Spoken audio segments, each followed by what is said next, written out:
Si nous avons la conviction que notre Seigneur Jésus-Christ est mort à notre place pour expier nos péchés, et qu'il est ressuscité pour notre justification, afin de vivre en nous par son Saint-Esprit, alors nous pouvons recevoir dans notre être, par la foi, jour après jour, la puissance de résurrection pour chaque situation, chaque tentation et chaque besoin. Nous pouvons accéder à une telle foi. Le Seigneur nous y aide, et pour cela il nous fait traverser beaucoup de situations et d'épreuves pénibles. Nous trouvons cette pensée dans 1 Pierre 1,7 où l'apôtre établit un parallèle avec l'affinage de l'or au moyen du feu. Il n'est pas possible de nettoyer ce métal avec du savon et de l'eau.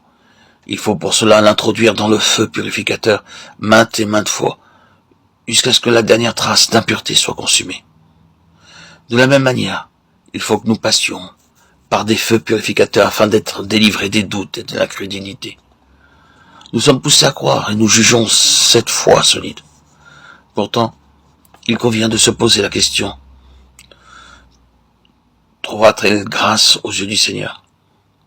À moins que nous n'ayons une foi de nature à nous approprier la puissance de sa résurrection jour après jour, il n'en sera pas satisfait. Paul écrit dans Galates 2:20, « Christ vit en moi, parce que c'est lui, le Christ vivant, qui a vaincu la mort, pour vous et pour moi. C'est lui qui vit en nous, afin que nous remportions la victoire sur nos tentations, jour après jour, par la foi dans la puissance de sa résurrection. » Bien que les Éphésiens eussent été enseignés par Paul, Apollos et Timothée, Paul pria afin qu'il leur fût donné de connaître la grandeur surabondante de la puissance de Dieu, c'est-à-dire cette même puissance que Dieu manifesta en Christ lorsqu'il le ressuscita des morts. Éphésiens 1, 16, 20. Et qu'est-ce qui l'a amené à prier de cette manière? Dans Éphésiens 1, 3, il s'exclame: « Béni soit Dieu le Père de notre Seigneur Jésus-Christ, qui nous a bénis de toutes sortes de bénédictions spirituelles dans les lieux célestes en Christ. » Pour en être les bénéficiaires, nous devons connaître la manière de recevoir dans notre être la puissance de sa résurrection. Et pour que nous parvenions à cette connaissance et cette foi, le Seigneur nous fera passer par des épreuves, des souffrances et toutes sortes de difficultés.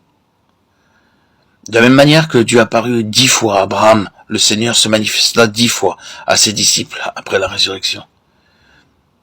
Il apparut tout d'abord à Marie près du sépulcre, puis aux femmes, ensuite à Pierre, après cela aux disciples sur le chemin d'Emmaüs, et le soir à tous les disciples dans la chambre haute.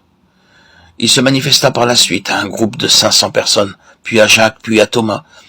Il se montra encore aux disciples près du lac de Galilée et aussi à Béthanie avant de monter au ciel.